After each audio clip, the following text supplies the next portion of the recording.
I've listened to Mothership by Dance Gavin Dance for 5 years. And I listened to it once yesterday. Welcome to Spin It.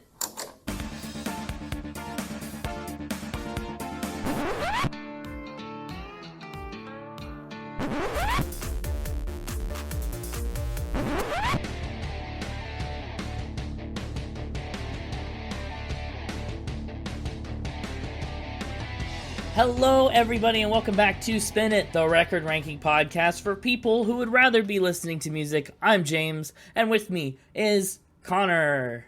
Happy birthday to you. Oh, we're doing that again? Yes. Happy birthday to you. This is, as a matter of fact, still a birthday episode, but it's not for Happy the podcast. Birthday, dear James. It's for me. Happy birthday to you. Thank you. And many more. Yeah. Thank you. You better add that on. I was going to say. The mixtaper came in for that part. Well, that's much appreciated. This week, we're talking about an album that I really like because it's for a couple reasons. One reason is this is a band that I love, and, it's my birthday, so you're going to have to deal with it. But then the other reason is they just put out a brand new album today. Literally the Friday that this episode comes out, you can go listen to their brand new album, Jackpot Juicer. Yeah. That band is Dance Gavin Dance. I knew that was happening. You sure did. I've talked about it for weeks. Oh, I didn't know about it at all because of you. Oh, really? No. Wow. Okay. I was in the room when the mixtaper was doing Factor Spin and saw news about an album dropping soon. Oh, well, then yes, that's true. I figured it'd be a very appropriate day to talk about Dance Gavin Dance with the new album dropping and stuff. From what I've heard in the singles, obviously haven't listened to the album yet because we needed to make this episode before it was out. The singles are fantastic, and I'm so excited. And you just can't hide it. If you're listening to this episode on Friday, there's a very high chance that I'm currently listening to Jackpot Juicer because it will just be on repeat all day. Unless it sucks. It shouldn't. No, it shouldn't suck. But what if it does? Well, if it does, then I guess they've let me down for the first time in their career. But let's talk about Dance Gavin Dance. It's a band you probably have only heard of because, our mutual friends and I talk about them a lot. Is that true? Yes. You sound unsure. I'm not good at tests. Well, wasn't it? It was more like a pop quiz. Oh, I'm not good at those either, or game shows. No? You seem to be pretty good at game shows. I've seen your Factor Spin record. Well, yes, I guess in that regard, I'm a great game show player. I was going to say, I'm a great game show. Fantastic. Yeah, no, I've heard you mention. I always just thought it was you cheering on some other friend named Gavin. Just telling Gavin to really express himself through physical movement to rhythm. Yeah. No, it hasn't quite been like that.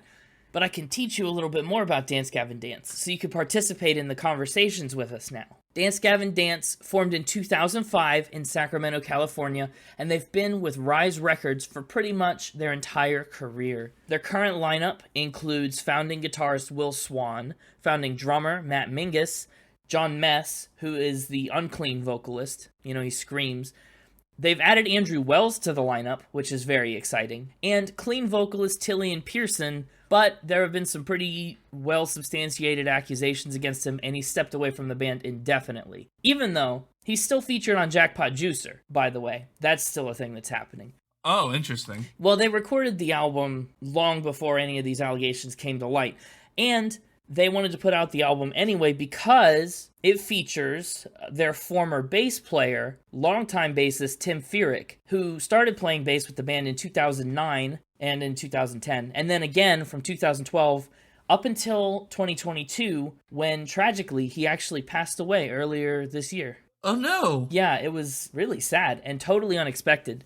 And so the band decided to put out this album as is, well, not only because they love it and they've put a lot of work into it, but also because it's his last body of work. And so it's kind of in memoriam, right? I see. Mm-hmm. Yeah, other notable former members of the band also include former vocalist Johnny Craig, who was with the band from 2005 to 2007, and then again from 2010 to 2012, and the other former vocalist Kurt Travis, who was there from 2007 to 2010. And of course, they've had a slew of other bassists and guitar players, including Eric Lodge, Josh Benton, Zachary Guerin, and more. But mostly, that's the Dance Gavin Dance you need to know. And for Mothership, we're talking about Will Swan, Matt Mingus, John Mess, Tillian Pearson, and Tim Furyk. That's the 5. The era of the band that's been dubbed the Tillian era, which is pretty much mostly still their current era, it's lasted for the band's most recent 6 albums, from 2013's Acceptance Speech up until today's Jackpot Juicer. And Dance Gavin Dance also comes from a lot of bands themselves, and they have a lot of side projects. Because Tillian was formerly in a band called Tides of Man. The band also has Royal Coda and Secret Band that contain Dance Gavin Dance members. Secret Band in particular is very interesting. Interesting. Yeah, they made it as a side project to kind of do music without one of the vocalists, and it's just continued as a secret band, an open secret. It's not the only side project band we're going to talk about today. I'm sure it's not. This band, Dance Gavin Dance, has a wide range of influences. They have claimed everyone from Radiohead to Usher to MF Doom to The Temptations to Phil Collins to Earth, Wind and Fire. A lot of different things get incorporated into their pretty revolutionary signature post-hardcore style. And I think that's part of what gives them such a unique flavor, you know? They're not just post-hardcore. They don't just scream. They also have little funk sections and little rap sections and little... Every Dance Gavin Dance song feels like an unexpected journey through a weird blend of genres. But I think that's really interesting. A couple trivia tidbits about the band you may or may not want to know, but probably you do. The band releases instrumental versions of all their albums, which is actually... I did not know this. Really? No? Yeah, it's actually a really cool thing that they do, since their instrumentation is so elaborate, especially Will Swan's guitar playing. Yeah. I mean, people love to listen to it and learn to play along, so all their albums come with instrumental companions. Can we do the instrumental version? I mean, we can listen through the instrumental version and then give it a score, I guess. But it's too late. We're already on the vocals version. Aww. I know. There's no shortage of tutorial videos online for how these songs are played, because so many people have picked up a guitar or picked up their drumsticks or picked up a bass and, just tried to play along with some of these really tricky instrumental parts. Other trivia tidbits, Dance Gavin Dance also hosts an annual music festival, Swan Fest, which is named after, of course, Will Swan. Featured artists that they've had in the past include Animals as Leaders, Knocked Loose, Hail the Sun, and Anthony Green, who we talked about way back in episode 17. They also have a tendency to make pretty wild music videos for each of their albums. They kind of follow a theme for each record, right? For example, Jackpot Juicer has a whole saga of music videos for these singles about a giant rat king who is imprisoned all the band members. It's this thing that sounds weird for me to explain, and it's gonna look weird for you to watch. And it may just be a thing you need to watch on your own and figure it out. I see. Yes. They're enjoyable, but just brace yourself is all I can really give you. This week, we're focusing in on their album, Mothership. It's pretty darn close to my top favorite Dance Gavin Dance album, and beyond favorites, I think it's one of their albums that's the most cleanly put together.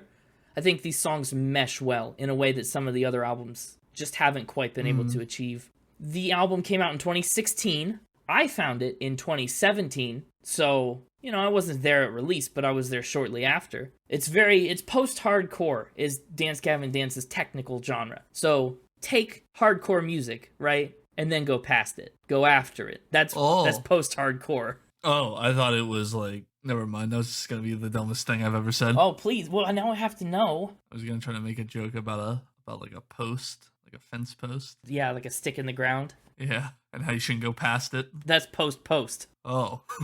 This is hard to its core. Stop. I knew I'd ruin it eventually. Yeah. I knew you'd only be able to go along with that for so long. You just had to push it far enough, yeah. Past the post, right? Past the post. You really passed the post on that joke.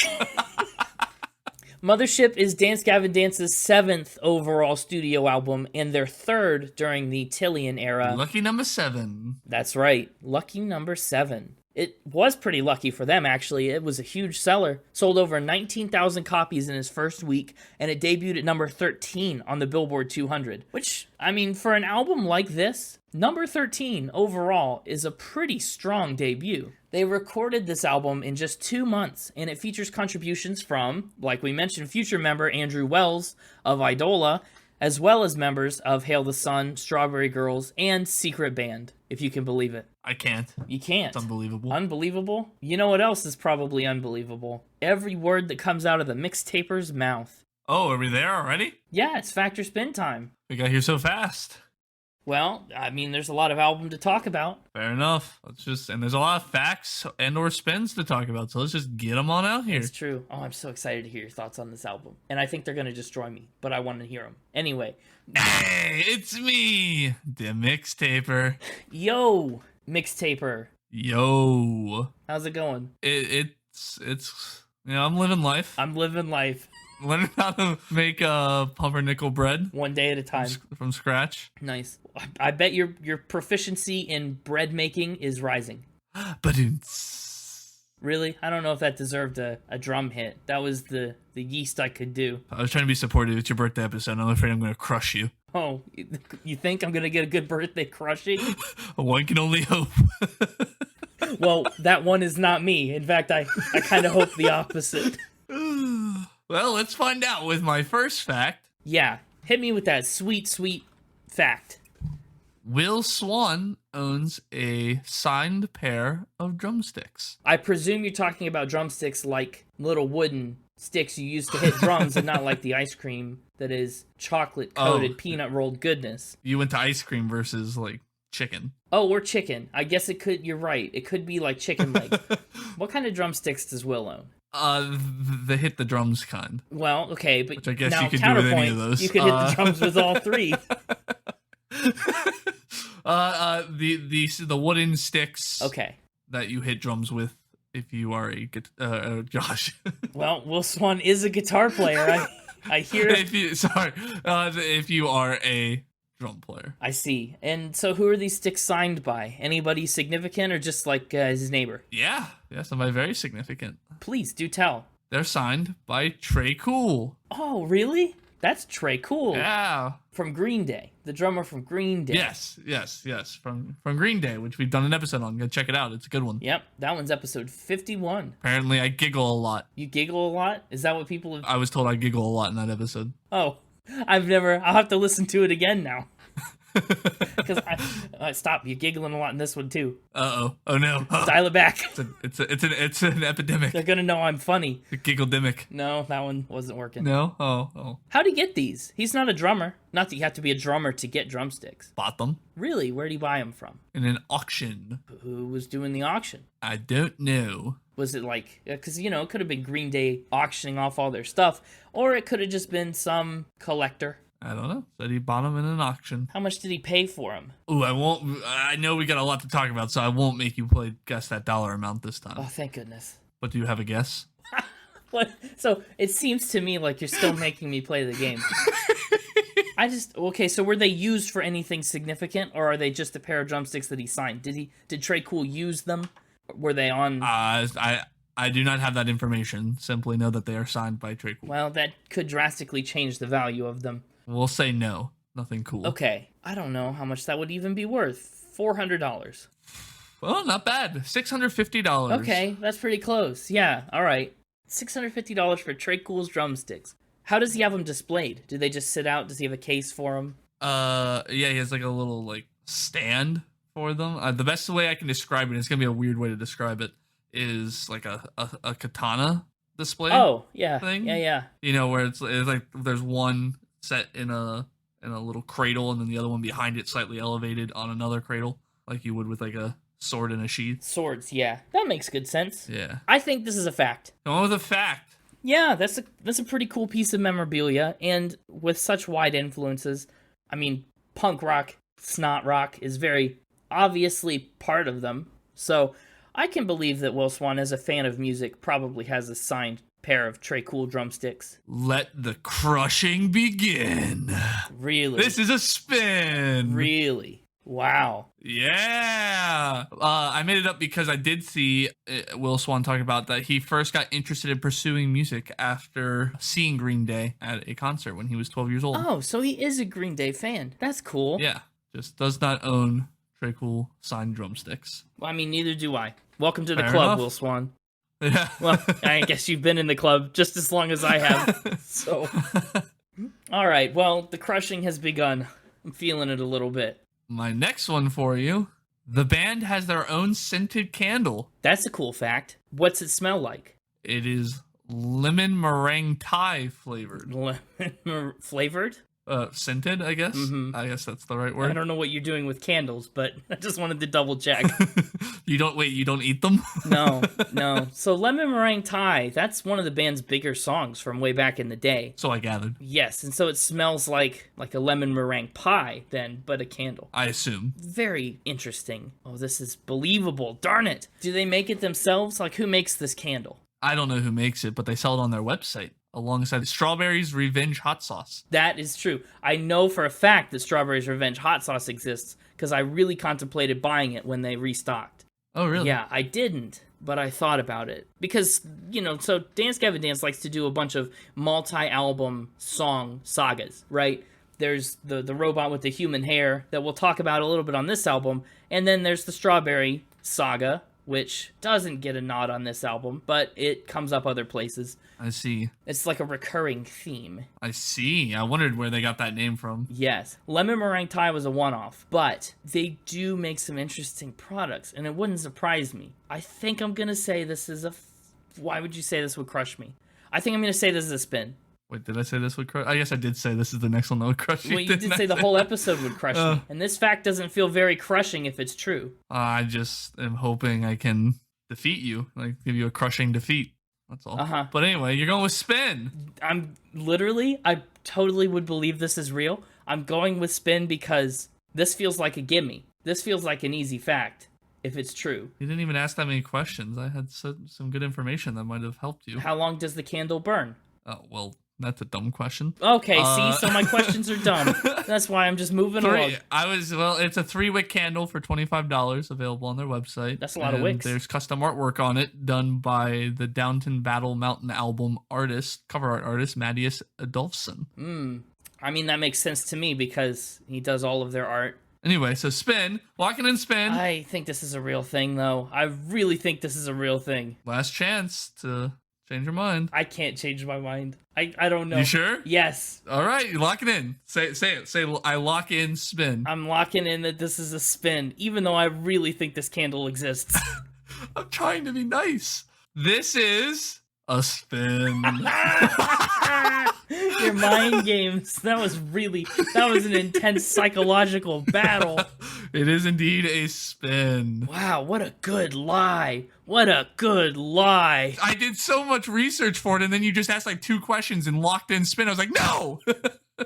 I put all this time and research into this one. Yes, well, you did a great job with the time and research.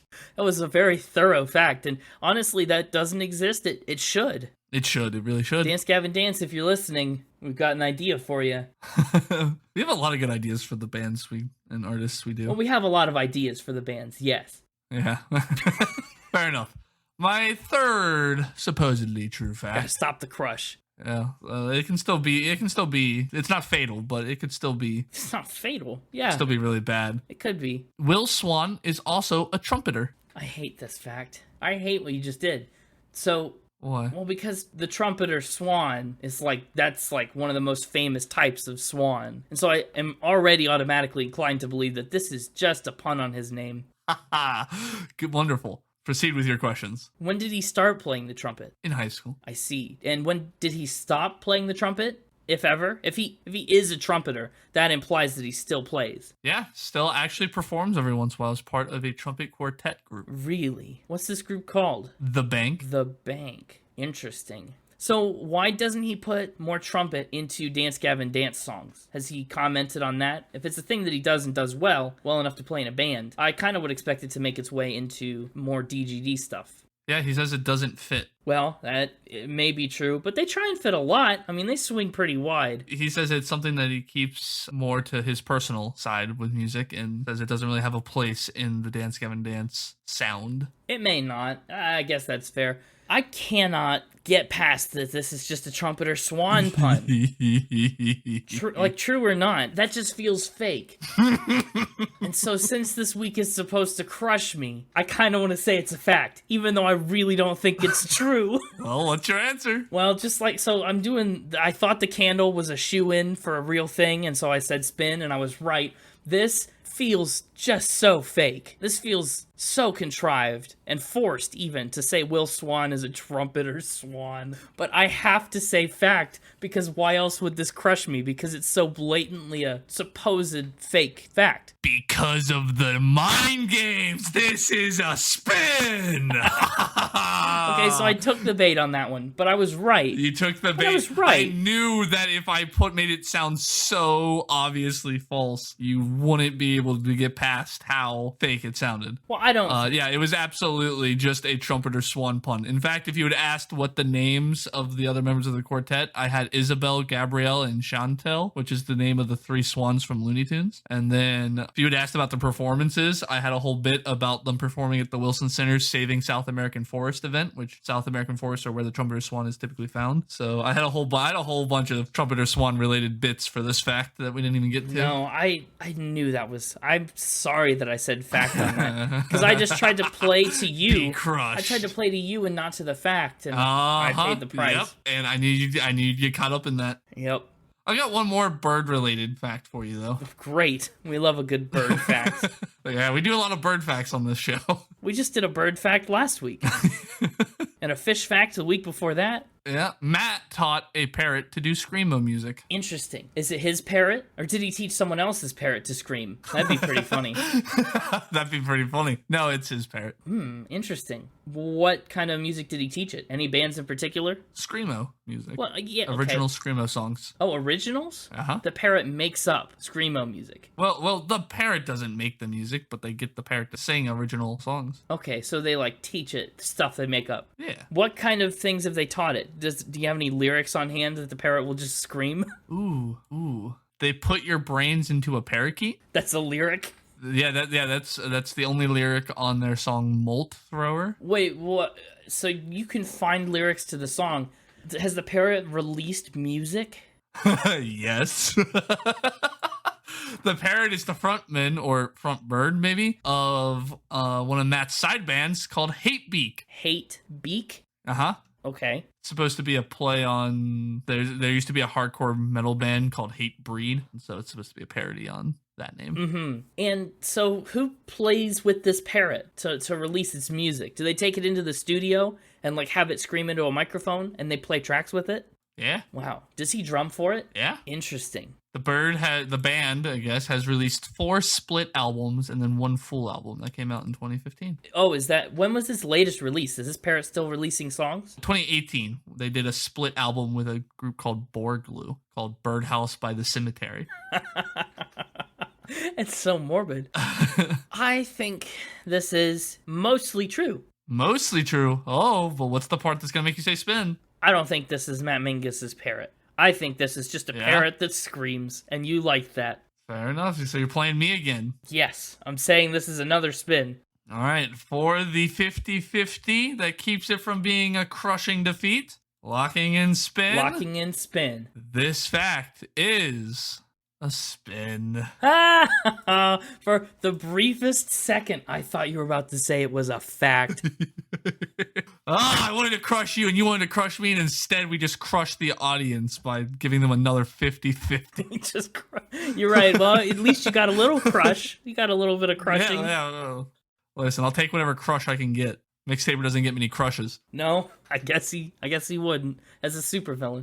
But you absolutely nailed it. This is a true fact about someone, just not Matt. Hate Beak is an American death metal band formed by Blake Harrison and Mark Sloan, featuring Waldo, a gray parrot. What an idea. What a concept. Maybe we'll do an episode. I really kind of want to. I want to look up their music and listen to it. Save it for a singles episode. Or add it to the spin cycle. Hate Beak is signed to Reptilian Records. Wait a minute. That doesn't make any sense. I know. And they claim to be the first band to have an avian vocalist, and they never tour, so as not to torture the bird. But as I said, they released their first album back in 2004 called Beak of Putrefaction, split with some other band. Then they did Bird Seeds of Vengeance in 2005. The Thing That Should Not Beak. Wow, that's a Metallica joke. Yeah. In 2007, The Number of the Beak was their solo album. And then, like I said, Birdhouse by the Cemetery in 2018. Wild. Yeah. Have you listened to this? No, I haven't. I didn't have time. I pulled it up just now. It's unbelievable. Is it good? I mean, it's surprising. I don't know if I'd say it's good, but I'd say it's unique. It's very unique. One of the comments says, this must be Feathercore. I just love all the pun names. That's true. That is very nice. Roost in peace instead of rest in peace. That's funny. 7 perches. I love it. Yeah. Well, thanks for introducing us to Hate Beak. Yeah. Check them out. Mixtaper recommended. Yeah, Mixtaper approved. The bird metal band. I can't help but think that's on the Mixtaper's like workout playlist because he just listens to birds screaming. First off, the Mixtaper does not work out. This body comes naturally. Okay. And secondly, it's absolutely on his cooking playlist though. Oh, I see. Yeah. When he puts on music while he bakes and mixes, some Hate Beak going on in the background. Yep. And with that, I must go cook up some more facts and spins and communicate with my adoring fans on Twitter. Yeah, well, you have a good time with all that. At _Mixtaper. You got it right this week. I think I got it right this time. You did. Good job. I'm impressed. I practiced in the mirror several times before I came out here. In the mirror seems unnecessary for you just saying it on an audio podcast, but good for you. You do whatever you need to do to get that confidence up. I need to win more rounds of Fact or Spin. Yeah, you gotta stop getting crushed. Whoa, no. We crushed the audience this week. It was an audience crush. Yeah, this week. That should be the new rule. You know, when you get at least three, you win. When I get at least 3, I win. But when we split it, the audience loses. That seems... Whatever. Sure. And with that, I bid you, yeah. Oh, thank you.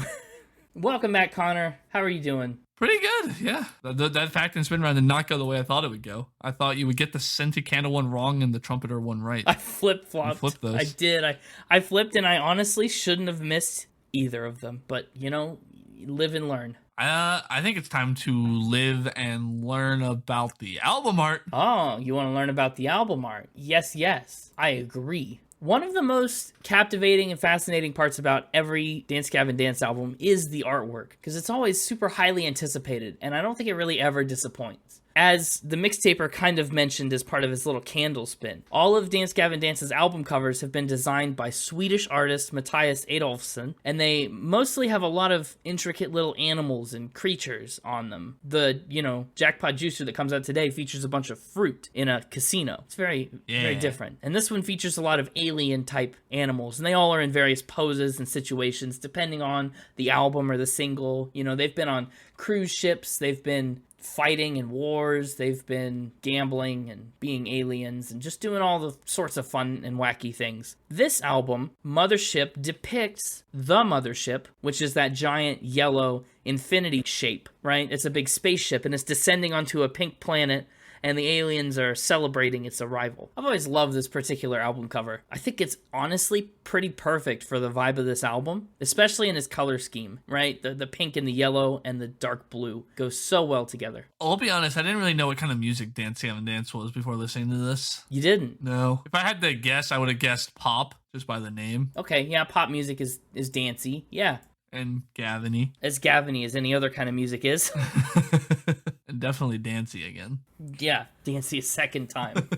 But yeah, I just didn't know what to expect. And so seeing the album art kind of clued me in more, I think, to what I should expect. Mm-hmm. But I was like, this is not a pop album cover. No, it's not. What album cover of Dance Gavin Dance is just, I know you haven't listened to anything but the one album, but based on album cover, what's your favorite? Oh, I really like the sour one, or the sour whatever it's called. What's it called? The one that's just about to come out. I saw it on their website. Jackpot Juicer. That's what it is, Jackpot Juicer. I don't know where I got sour from. From Olivia Rodrigo. It's where you stole it. Still waiting on her to smack me or whatever. You already forgot the joke. I did forget the joke. Wow. We were going to make it into a shirt and you forgot the joke. I think, my favorite album cover it's tough to pick. Jackpot Juicer is an instant classic, though. Yeah, it looked really cool. It sure does. And it's very colorful. But yeah, that's it about the album art. One artist is the mastermind behind all of it. And I honestly don't think they've had a real miss. At least not for a while. Not in their current era, for sure. Also, before we start, I feel like I'd be remiss if I didn't mention that you're going to witness two very different lyric writing styles here, right? Tillian and John each write their own lyrics for the most part. Tillian usually tries to fit the theme of the song. There are a lot more coherent, logical lyrics that are pretty much the main vehicle of the song's message. John Mess, on the flip side, takes his words and sometimes makes them inside jokes, unrelated commentary, whatever. Sometimes he just chooses words because they're fun to scream and they sound interesting with the music. And honestly, for me, personally, I'm here for it. I think that combo works a lot. Yeah, I was going to say, we'll see whether that works for you by the end of this album, but it's certainly a new approach to writing lyrics that we haven't touched yet in any of our other records. So, up first, track 1, Chucky versus the Giant Tortoise. Who do you think wins? It depends on how giant the tortoise is, to be honest. Yeah, and which Chucky are we getting? You know, he has kind of different power levels depending on the movie. Does he? I haven't seen any of the Child's Play movies. I'll be honest, neither have I. I just took a guess. Typically, horror films are very bad at keeping that kind of canon intact. Oh, interesting. Well, who knew? I didn't know that. But yeah, it's a curious title, especially since the song has nothing to do with Chucky nor giant tortoises. Well, hang on. He goes on an optimistic magic fix-it pills bender. Yeah. And so who knows what he sees. That's true. Well, the story behind that is that the band usually writes songs very fast. They'll do a practice or two, and then the song will be ready to go. So songs get churned out really quickly. And when they put this song together, Will Swan was in the midst of a binge of all the Child's Play movies. And so he said they just wanted to put Chucky in a title, and they wanted Chucky to be fighting something, which is why they just added a tortoise in. Swan called it one of his favorite song titles from the record. I agree, definitely. That and Chocolate Jackalope, I think, are my two favorite titles from this album. They're both very good. This song, I think, is mostly a song of escapism, right? Diving into hobbies or substances or dress codes, cocktails, looking so fancy, just to shake your life up in any way that you can, right? Yeah. I already said the line, but I do really like the internal rhyming with the optimistic magic fix-it pills. Yeah, and that's one thing, again, John Mess does it great. He just picks words because they sound so good together, back to back to back like that. Yeah, I like the drums. The instruments kick the album off I think, perfectly. With that big, decayed, sweeping sound right at the start of this track, I love it. And then, yeah, Mingus drums it right up. You get right into it. They don't waste any time getting to the kind of instruments that the entire band is built around, which I love. I also really enjoy the singing voice. Yes. Yeah, Tillian has a great voice, and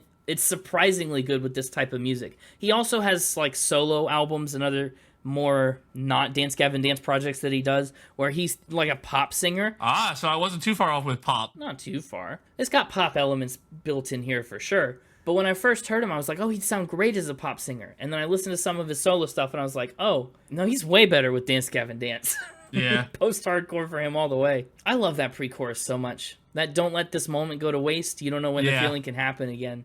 It's, that's the calm before the storm of the chorus. So I love the chorus, actually. Yeah. The pre-chorus is good, but the lyrical rhythm for the chorus is really good. And also the lyrical rhythms when, again, it's Tillian singing in the verses is really good. John Mess Screamo is whatever. But the way his voice kind of rises above the complex instrumentals and kind of sits up there all lofty and kind of in that higher register is really good when you have the more bass heavy instrumentals and heavy drums. It's a surprising combo that works really well. I also, what's the consensus on the line? Riding a rhino, pico de gallo, rooster's beak, I'll sleep when I leap this Jeep. Classic case of certified poetry. Yeah, I can't even be mad. You can't be mad, but we don't have to certify it. It's uncertified poetry. How about that? It's... Oh, all right. Yeah. We haven't certified any poetry in a while, and I'm feeling the poetry itch. Okay, well, this is an interesting album to try and scratch that with. It's the only one you brought me this week. I know. I love that bit at the end of the bridge. Let's live in this delusion that we don't live in perpetual confusion, and there's meaning to our lives. First of all, I just love the way he sings it. I love the way that all the instruments are going so hard right there. What are you doing? Huh? What was that? Oh, I was humming part of the chorus. Yeah, it's a catchy chorus, and it gets stuck in your head. It does. And that's why I think I give this victory to the Giant Tortoise. The Giant Tortoise wins. Beat Chucky. Yeah, slow and steady wins the race. And this song won, it was the first track, but it held out throughout the rest of the album. Slow and steady like. Interesting. Okay. I don't know if that made any sense at all, but I tried. I'm going to pretend that it did and move on. Next up is track 2, Young Robot. And I kind of alluded to it earlier, but the robot with human hair is one of Dance Gavin Dance's multi-part sagas. Up until Mothership, they released 7 different parts on several different albums, and Young Robot is kind of meant to be a prequel to all of that. Oh. Yeah. I like the recorder going on. It's a synthesizer doing it, I think, but it's a little flute type sound. It sounds like a flute recorder thing, but it's very it gave me strong, I guess, flashback vibes. It works. It really sets the mood for you. If this is supposed, it feels like a prequel. Yeah. I've always loved the flute. It's one of the most distinctive features on this song, and that makes it a standout moment on the album, which is nice. This is unlike Olivia Rodrigo and Traitor. I gotta say, Young Robot is probably the perfect track 2 for this album. We're coming down off the high of Chucky versus the Giant Tortoise, and this song doesn't try and push it, but it also doesn't take it to 0. This is a good song to keep us moving and be memorable, but not overdo it. In the music video, remember I mentioned some interesting music videos. It's spectacularly animated by John Howe, by the way, who has worked on other Dance Gavin Dance projects as well. We see how the robot gets his human hair in the first place and wins the heart of another robot as they escape from their school teacher, who's a very persistent dog. He's got an interesting animation style because he makes all of the assets in Photoshop and then he puts them into After Effects and then animates them that way. It took him 5 days to make the music video for this little 3-minute song. Interesting. Yeah. The lyrics in this song are a little non-specific. That's my biggest criticism of them. They don't really tie you to anything super tangible. I won't blame myself. It's been a long time coming. They're gonna follow me, whatever. This song did such a weird thing for me that I really like. Oh, okay. Yes, go on. It did that thing that several songs that we've talked about in the past have tried to do, and to various degrees of success, where they take so many different stylistic choices that could all be their own focal point of unique songs and cram them all into this one. This is a crammed song, yes. The intro set doesn't really fit with the verse, which doesn't really fit with the chorus. It's all over the place, but I like every single section in its own way. Yes. There's not really a section I hate. That's great. Good. And the only section I really didn't care for, but I still ended up enjoying because the lyrics are ridiculous, is the screamo part in the verses. Yeah, it's just corrosive. He's just screaming right in your face, and I love it. I do. I put in my notes, too, this song in particular, it's very evident their ability just to transition so smoothly between post-hardcore and funk, between rough and smooth, between sense and nonsense. They just flip so many switches at will, just on a dime, and that makes for a really captivating sense of progression through these songs. And I will certify as poetry the line, "Drink that love, don't demand it, cause baby I can't stand it when you look so pathetic." That line, though, that benefits a lot from the funk rhythm that's beneath it. Yeah, it's so good because it starts out, at first I was like, where's this chorus going? Because he really drags out the "she said," and I'm like, uh-oh, what are they doing? This is going to ruin the song. And then they instantly speed it up with that funk rhythm of the "drink that love, don't demand it. Ba-ba-da-ba, and I'm like, whoa, I like it. Yes. They really debated me. They did, but for the better. Yeah. I don't think that has a more specific, beneficial name. I was going to try and... There's not one. You know what there is one of? Is this a transition where I'm supposed to say the scrappy punchline? Or is this a transition where I'm supposed to... Do what your heart says is right. Just tee me up again. You know what there is one of? A Frozen one? You were supposed to say what? And then I was going to say a Frozen one. Well, that's not what my heart felt was right. Yeah, well, your heart was wrong. Well, shoot. Yeah, Frozen 1 is track 3 on this album. And, it's yet again another tone shift in a lot of ways. Yes, this relationship is growing cold and you've got to put on airs to try and get through it. It's nice. That's the idea behind it. When this album came out in 2016, Will Swan didn't actually want to call this song Frozen 1 because Disney's movie, Frozen, was still way too big and popular, and he was worried that people were going to conflate the two. And I think it's pretty safe to say that this is no Let It Go. No, it's not. No. Will Swan does, though. While he doesn't compare it to Frozen, he does compare it to Janet Jackson. Oh. Yeah, I know. An interesting comparison. Almost a weird comparison. Maybe, yeah. I love the vision here, right? We were never compatible, but somehow we still caught a fleeting spark, and now it's growing cold. That's very clever. That's an angle on a dying relationship that you don't really hear very much. Yeah. And this is a song where they've got a lot of little blasts. Again, it's great, right? Right from that verse, it was never compatible, but something made it flammable. Yeah. We were so young and so jealous, and we let it all go to waste. It's a very well done metaphor. It sure is. And again, the rhythm, the vocal rhythms are like, again, I can sit here and talk about the instrumentals all day long. I'm very excited to go listen to the instrumental only version after this. Yes. You'll love it. I'm just going to blanket statement, instrumentals kill it on pretty much every song. I'm going to focus more on the vocal stuff I liked, since would just be repeating myself over and over on the instrumentals. Of course. The vocal rhythms that Tillian does on the verses, the pre-chorus, the chorus, all the way through the song, just so like, there's a word I'm looking for. It's so bouncy, but it's not really bouncy. Is not really the right word. We'll get to the bounce. Yeah, we'll get there. It ping-pongs all around, but I don't know, it just goes everywhere. Oh, he's got a huge range. Yeah, well, yeah, but it's like this fluid, the best way I can describe it is like a pinball machine. Ooh, okay. You hit the little flipper, hit the ball up, and it just goes skyrocketing, bouncing off of every little spring thing it hits. And just ding, ding, ding, ding, ding, ding, ding, just all over the place, and you can barely track it. Yeah. It's like that, but floaty. Like, take away the harshness of the pinball sounds and make it more floaty, but at that speed, it's just like all over the place and all bright and phantasmal and great sounding. Wow. But yet at the same time, very fluid. Interesting. Yeah. I don't know if I can quite envision what you say, but I'm glad that works for you. No, you think you're right, though. It's another one of those gopher metaphors, again, isn't it? That it just doesn't really make sense. You started it and led it off into a territory where we can't follow. That's okay, though. And I love the bridge. Go on and live your life running out the back door. Like, never address anything properly, never sever the ties or provide any closure, just run away like a coward and try to be unseen. What a convicting line. That bridge has a lot of teeth, and I love that. A lot of teeth. Well, you want to get bouncy? Let's get bouncy. Track 4 on this album is Flossy, Dicky, Bounce. This song is named after a woman who lived to be 110 years old, named Flossy Dicky. She passed away just a few months after the album's release, but they were inspired to name the song after her when she got interviewed on her 110th birthday.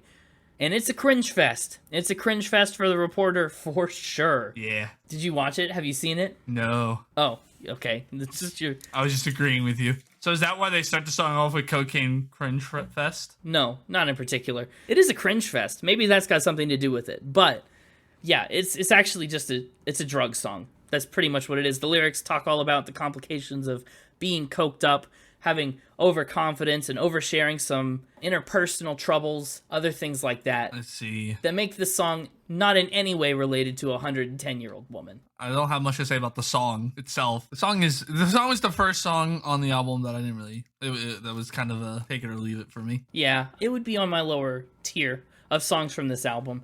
It's pretty much a song about just trying to keep the party going as long as possible so you don't have to feel the negative after effects and suffer the consequence from your actions. Just living it, not fighting it. Just living it, not fighting it. That's the way to go. And when the sun comes up, we won't be wondering what could have been, should have been. Who names their kid Flossy Dicky? Mr. and Mrs. Dicky. What do you think their first names were? I don't know what their first names were. You think one of them was Brushy? Are you trying to do a dentist thing? Yeah. I was trying to think of another dentist term other than brush and floss that I could use for the other one. Deception is the next track on the album, and it's honestly one of the more traditional or conventional songs on the record. There aren't a ton of different moving parts and funky sections. It's a little more straightforward. Yes. Has a softer guitar at the beginning. Yeah, which is honestly, once again, a nice change of pace. Almost like they did with Young Robot, where they slow us down for a little bit. An unfaithful lover is about, and the speaker is just realizing this and coming to terms with that relationship failing, right? All of this was make-believe, and they're pulling back the covers on all the lies that their partner told. This is a song in particular where John Mess's lyrics don't quite match what's going on with the rest of the song. Yeah. And I'm okay with it, because it does keep things quite interesting. But I do love... But you see, even again, Tillian does that thing where when he comes in with the "You've Never Been Me Before," it like ping-pongs, bum, bum, bum, bum, bum, bum. It's like all over the place. In terms of what notes he's hitting. It's great. There's very little about this album that I would call stagnant. I like it. In fact, I think it just moves the entire time. I love the line, "I won't be plastic and neutered and numb. Like, I'll be resilient in the face of this tragedy and this revelation." I don't think, like I mentioned, there aren't a lot of sonic deviations from the sound they established early on. No funk, no pop, no whatever. It's just deception all the way through. But I like the way that they leverage that and manage to, like you talked about in some of these songs, every piece of the song sounds different. The verse doesn't match the chorus, doesn't match the intro. This one, they show off their ability to make a verse and a chorus and a bridge that sound distinct yet similar, which is nice. I like the line "antiquated, overrated, social, well, you know what." Yes.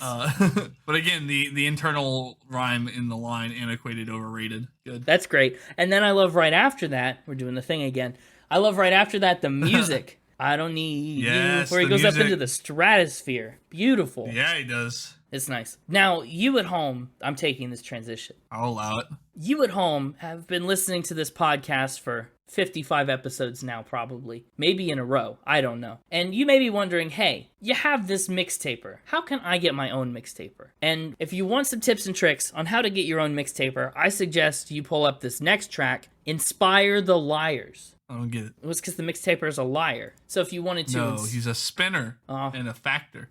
He's a factor in my crushing. This song right here, "Inspire the Liars," is the song that introduced me to Dance Gavin Dance and got me into the band. And to this day, it consistently remains in my top 3 favorites for their entire career. If not my favorite Dance Gavin Dance song altogether. It's kind of a rotating top 3, right? I can never quite settle on one, but this one frequently ends up at the top. Give me a C. C. Give me an R. R. Give me a U. No. Give me an S. Why are you doing this? Give me an H. No. Because I'm going to have to tell you this one. I'm going to spoil it for you right now. Did not make my top 3. Not even the top 3. It did not make the honorable top 3. And so if it's in your top 3, like, of all time. Yeah. This is the only list of Dance Gavin Dance songs I know, and it didn't even make this top 3. Well, that's sad, but I'm interested to hear eventually what your top 3 actually ends up being. I like this song. It's a song that's very critical of organized religion, especially its leaders, as they sing about creating this cult-like atmosphere to kind of bring themselves power and, just gratification. What did you think of the part, I'll tell you something that you may want to hear, but I'll lie, where he really just screams lie at you. Did you not love that? That's my life every night. That's your life every night? Every night is like that? Yeah, every night. Part of the mixtaper's goodnight ritual. He just tells you that he's gonna lie, screams it in your face. He doesn't scream it in my face, but he does when, he lays down in the bed, gets all tucked in, says goodnight to the gopher. Sure. And then he just lets out one big lie before he goes to sleep. Doesn't he yell spin? Interesting. Yeah, he mixes it up. Mm-hmm. Well, that's a very interesting piece of mixtaper lore. I love that part, and then I love, some of the ideas that they put in here, like how a cult leader would operate, right? We can blind their eyes with faith and tell them that without me, their souls will die. Let's create this real sense of urgency. It also criticizes oil commerce, of all things, and the rich people that control the game and leave everyone else with, in this case, very literal crap. Honestly, lyrically, looking at some of the lyrics in this song, I can understand why parts of it might not make your top 3. Well, lyrically, I didn't even really pay too much attention to the lyrics. I just didn't get into the song as much on this one. Well, I direct your attention to the end of verse 1. It is a weird line. It's a bunch of weird lines. Yeah, that's something. That parable is indeed terrible. It sure is. But I always will love that shift into "I won't stop till my head blows." They really get funky right there. And it's one of the best switches into that style that they do, I think, anytime ever. It's good stuff. Up next, track number 7 is Philosopher King. Honestly, as a track that follows an all-time favorite for me, Philosopher King often got overlooked in my early years of listening to the album. Really? In my early years, yes. And now? And now, it does not get nearly as overlooked. In your olden days? In my elder years, it definitely holds up, and it's different. It's different for this album, and I don't know if it necessarily meshes as well as some of the other ones do, but it's still very good. The title is derived from Plato, the philosopher, right, who came up with this idea of a perfect utopian society that was ruled by an intellectual class of people, a quote-unquote philosopher turned king. So this song, then, is all about who's going to lead you, who's going to pick you up when you run into an obstacle, and it also talks about thriving in a competitive environment, probably projecting the superiority of the Philosopher King onto our speaker. The refrain on this song that Tillian does reminded me of another song, and I could not place it. Yeah, I can't place it either. But it's very good. We have a lot of trouble lately with not placing refrains. We've had a couple where we're like, this is so familiar. Yeah. Oh, it's good stuff. It's also one of my better, I think it is one of the better John Mess screamo bits as well. Well, it's one of the songs where he gets the most screen time, honestly. This is a song that's a majority John instead of the usual Tillian majority. Sure, but, typically whenever he's doing his thing, like he squanders what little time he was given on other songs, and now when they... Some other songs. But on this one, when they really just let him go wild with it, he did a good job. I have to agree. Every time they turn John Mess loose, it's just always such a delight. And I think we're going to see a lot of that on Jackpot Juicer. The singles are very mess heavy, and I love that. And Philosopher King has some really sneakily good guitar parts.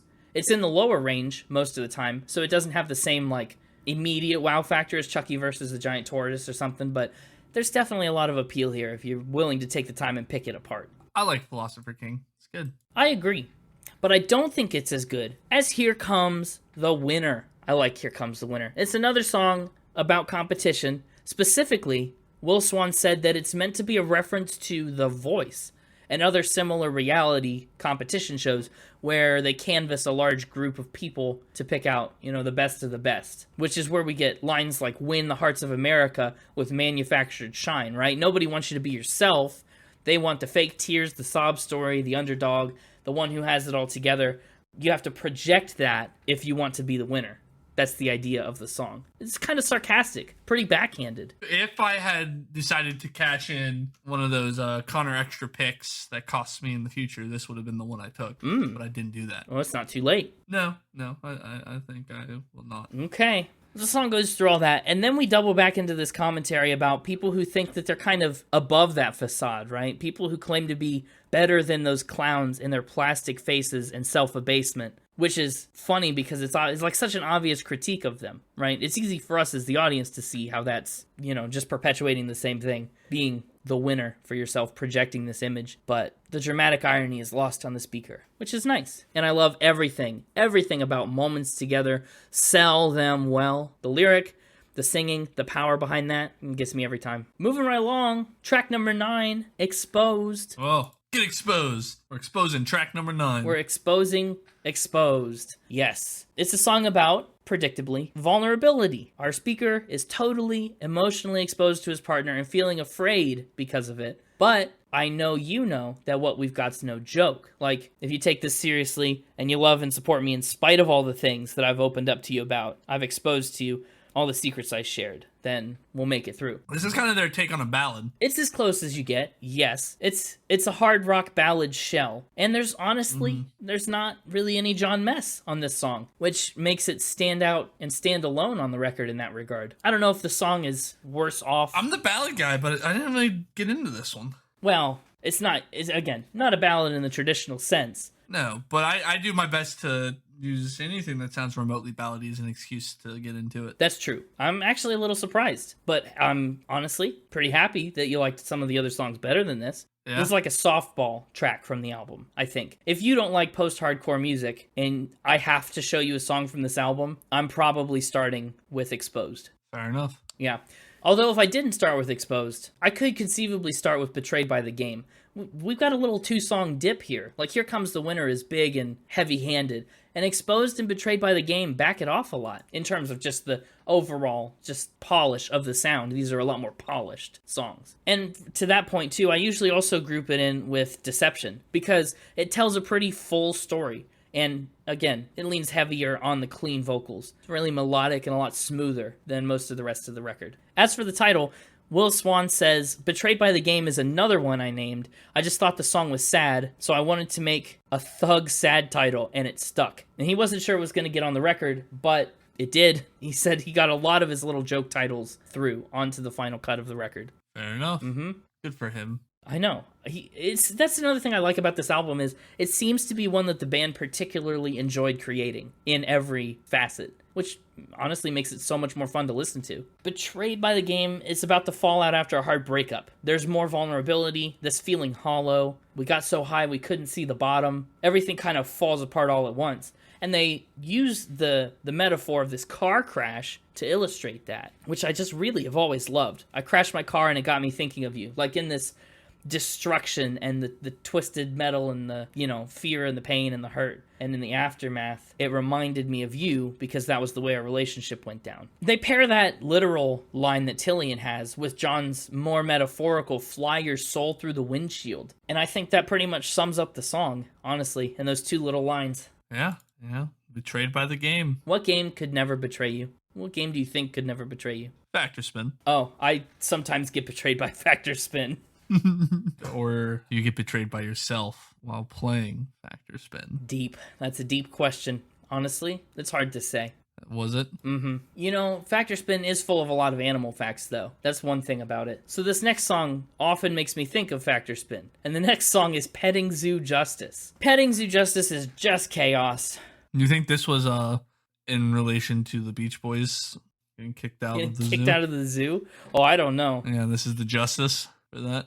Whatever they did. I forget what they did. They threw a carrot at a tiger and messed with the goats and stuff. Left chickens around, right? That's what they did. Oh, yes, that's right. Will Swan said that Petting Zoo Justice was the most ridiculous song. It's heavy, it's corrosive, it's a lot of screaming and animals fighting.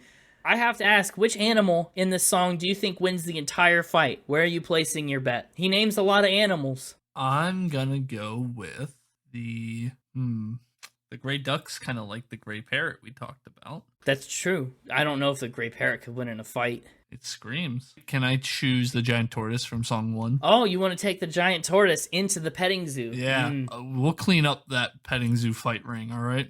We'll come in and we'll clean house. That sounds like a plan. If I were a betting man, I'd put my money either on the shark dad that takes out the baby calf or on the horse that beats up your parents. Those are my two strongest contenders. Well, not the green clam? No, I don't think it's going to do much. What's it going to make, a pearl? Ooh, so scary. Up next is a song that you've already praised the title of, and that is Chocolate Jackalope. Honestly, a real return to form for the album. Yeah. After we go through the heavy songs and the clean songs, this Chocolate Jackalope is once again a good blend of styles. Other than the title and that sick guitar riff at the beginning, don't have much else to say about it. Really? Wow, you faded off fast on the back half of this album. Yeah, I did. We were starting so strong. I was impressed with how much you liked every track. Yeah, I didn't hate the song. This was probably one of my top songs for the latter half of the album. Okay, good call. It was probably Here Comes the, what would I say? Here Comes the Winner was the one I said I'd take if I could take another. Mm-hmm. It was probably Here Comes the Winner and Chocolate Jackalope for the back half. That's true. Okay, good. I like it. Now, this song, you mentioned the guitar riff at the beginning. This song starts off with what Will Swan calls the Einstein Riff. And to be honest, I do think it's one of the most impressive guitar songs on the whole record. And it also incorporates a lot of references to some of their older work, which is always cool as a fan. Something like we saw with the 1975, where they just pull sonic motifs and lyrical parallels from their older work. It's nice. Lyrically, the song's a little bit of a jumble, but it's fun. We get some iconic Dance Gavin Dance lines here. John screams about how he can't wait to tap into the brain of his cat and let him know he's the little baby. And Tilian talks about all the youthful energy that this song and the rest of the band's music really inspires in him. The other thing we have to point out is very 2016. They do a little parody, little reference to Drake's Hotline Bling because it was just huge at the time and they wanted to kind of make fun of it a little bit. And I love how that section right after the Hotline Bling bit, love how that ends, right? I just want to be in my zone. I just want to be in control. No time for you. It's great. How do we feel about the line, I'm not even a man, I'm just a cat in disguise? It makes me question everything he does. honestly. He could be a cat in disguise, for all I know. Yeah. Also, I have one other question before we move on. I'll do my best. So we've determined the Giant Tortoise is our current reigning champ in all these fights. Presumably. Presumably. But would he beat a chocolate jackalope? The chocolate jackalope would melt under the pressure. Do you think? Probably. It's a mythological creature. I don't know if mythological is the right word. It's a folklore-y, mythical creature. It's a fictional creature that's a rabbit with antlers. I think mythical is... It's a cryptid. Yeah, it's a cryptid, but what are cryptids but modern-day myths? Ooh, deep. Are you a philosopher king? Yeah, I definitely am a philosopher and a king, but am I philosopher king? We'll have to see. See if I can beat the... Maybe that's what they're all fighting for. Let's see who's the philosopher king. Right now, it looks like it's going to be the Giant Tortoise. A running theme through the album. Yes. Yes. I think we should do chocolate jackalopes instead of chocolate bunnies at Easter. At Easter? Well, you do get more chocolate because of the extra antlers. But it's not as catchy to say the Easter jackalope came last night and hid your baskets. I think it's great. It's too many syllables. I mean, it would make more sense for why it leaves eggs. I don't know what the myth behind the... Do you know what an antelope is? Yeah. Do you know what a jackrabbit is? They run with the deer. Yeah, I know, but we're talking mythical creatures that don't really exist, so who knows what other maybe it's like a platypus. Oh. They lay eggs. A jackalopus. You've got some interesting theories. Find out more in my next seminar at the Philosopher King Palace. Cool. Nice. What's the seminar for? Because I'm Man of the Year! I don't like that. How was that transition? Well, all right then. Man of the Year is the final track on this record. Lots happening on this one. I think this is one of the most cluttered songs, if I had to pick one and assign it that for some reason, because I feel like it's got a lot of different sections, and I don't think they necessarily flow as well as some of the earlier tracks. A lot of moving parts, and it's funny because, literally moving parts, because it's all about being faithful to your partner while you're out on the road, a la Kisses Beth. It's the same idea. The entire time I was listening to this song, I just kept thinking, go, go, go, go, go, go, go, go away. I'm ready for this to be over. You're ready for it to be... You didn't like... Wow. Okay. No, it was all right. That was a little harsh, maybe. It was. Like, if you want to talk about certified poetry, on the seas of mass temptation, keep your course of moderation. Promise to be faithful when you go. And if you prove a lying coward, feel the wrath of higher powers. That's a very involved line. Meh. Wow. It's no whatever I tried to certify earlier. Fair enough. I don't have too much to say about Man of the Year. I think it's a good song, but it does land at the bottom half of what this album has to offer for me. This kind of music in general just isn't my style, and so my attention span and tolerance for it isn't quite built up, and so by the end of track 13, I was kind of done. That's probably part of it too. To some degree, it's definitely an acquired taste. It's not an album for everybody. It's not necessarily an album for nobody. I acquired the taste right away. It's like when you have too much... Your stamina. It's like when you eat too many peeps on Easter Day. And the Easter jackalope brought you too many peeps. Yeah, and you got them all in, and then your mouth... it just tastes awful every time you put more in your mouth. The taste goes bad. You're peeped out, yeah. I'm too much. I'm all peeped out. This album peeped me out, all right? You're exposed. Yeah, I guess that makes a lot of sense. It's too much of a thing that initially was pretty good. You can't eat enough peeps yet. I'll allow that ridiculous metaphor to stand. But I think it's time we spin finally. That's right. With that, we should get into Final Spin. This is a wild album, start to finish. I don't think it's like anything we've touched so far. Probably not even a little bit, which is what I like about it, honestly. I think it brings a lot of unique angles to the podcast, a lot of unique flavors to the music on our playlists and in our repertoire. I am biased towards this album. It's one I picked because I like it, and it's one I like because I picked it. It's a good album. There's a lot of quality, high quality instruments here. Their musical skill is off the charts. Tillian singing, John Mess's screaming, it's great all the way through. I honestly don't have too many complaints. Musically, I love the way that they transition between styles so seamlessly and effortlessly. I think music on this album is pretty catchy all the way through and really solid. I'm giving it a 92. Lyrics are a bit of a different story. This disjointed style with two very different approaches to lyric writing is interesting because you get a lot of the lyrics that sound good together, and then you get a lot of the lyrics that mean things that are impactful to the song. And they don't always necessarily line up. There are some weird lyrics, there's some nonsense lyrics that don't always get the job done, but they hold their own, and backed by the strong instrumentals, it's very easy enough to overlook any kind of lyrical dip in quality. I'm giving lyrics an 86. Instruments and production, it's a pretty clean album, honestly. The parts where it loses me a little bit are like, Philosopher King is a little muddy. Petting Zoo Justice is a little bit heavy-handed. And then we have that stretch that's exposed, Betrayed by the Game, and maybe a little bit of Here Comes the Winter. It's just, it honestly goes to the other extreme, and it's not quite hard enough. But other songs, Inspire the Liars, Chocolate Jackalope, Chucky versus the Giant Tortoise, they strike that perfect balance. So while their instrumentation is stellar, there's a couple of interesting production spots. You say Chocolate? Chocolate Jackalope. It sounded like you said Jackalope, which I think is hilarious. Well, I don't know if you said that or not. I don't know if I did or not either. Now I'm questioning everything. I love it if you said Jackalope. I need to know. Instruments and production's getting a 90. And overall vibe, like I said, it's one of Dance Gavin Dance's most consistent albums to date. Well, and when I say to date, I mean at least before yesterday, because the new album out today may change the whole game. Who knows? I think it's a well put together album. I don't think it ever stagnates. I don't think it ever gets boring. I'm giving the vibe a 93. Very fun album to listen to.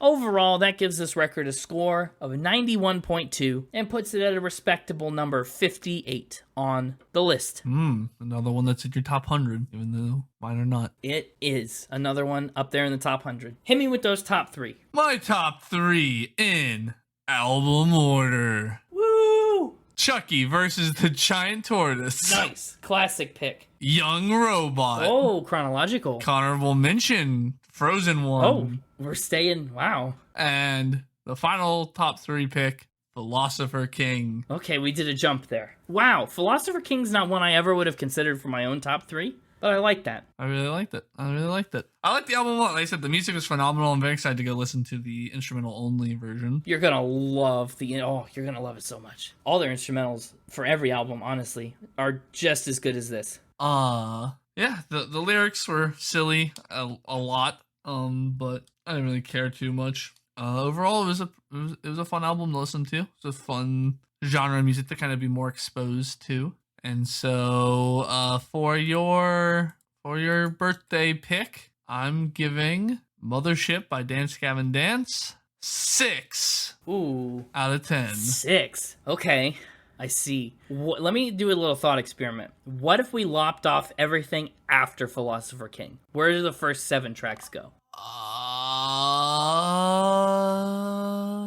I think if you lopped off everything after Here Comes the Winter. Okay. And kept Chocolate Jackalope instead of Flossy Dicky Bounce. Okay. This would get an 8. Wow. Okay, wow. The back half really brought you down by like 2 points. Yeah. Well, honestly, I'm pretty happy with a 6. This is an album, I mean, we've done some hard rock and we've done some metal. We haven't ventured much into screaming yet. And so this is just a little dose of screaming with a little, like it's heavily diluted with funk and pop vibes, right? Yep. So I'm trying to feel you out a little bit at a time. This one's gonna slot right above Coloring Book, actually. Nice. And you know what unit it's gonna have? What's slightly more than 6 chance sticks? Well, that would be 6 peeped out Easter jackalopes. Very interesting for an episode that's coming out in late July. 6 peeped up Easter jackalopes. I like it. I have another version of it as well. Sure.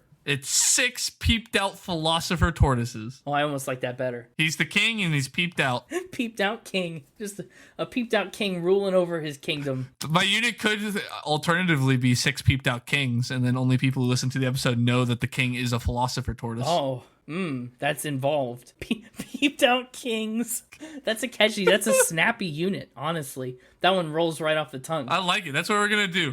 Peeped out kings, and everybody who listened to the episode will just know that the king is a tortoise. Not just a tortoise, but a giant philosopher tortoise. That's right. That's just crushed Chucky. Well, you love to see it. Honestly, happy with the 6. What is your playlist pick? What's yours? You first. Let me think for a moment. Yeah, it's your birthday one. I'll pick first. Thank you. Please. Let me think. This is my one birthday present from you. A 6 on the album, and I get to pick the playlist song second.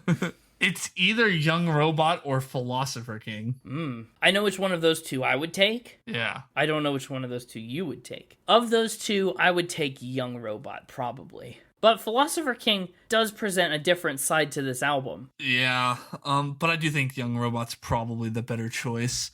And since that's the one you would take, I'll go with that one. Wow. So then, I'm being generous. It's like a third birthday present. Thank you for your generosity. You're allowed to come back to next week's episode of the podcast. Whoa!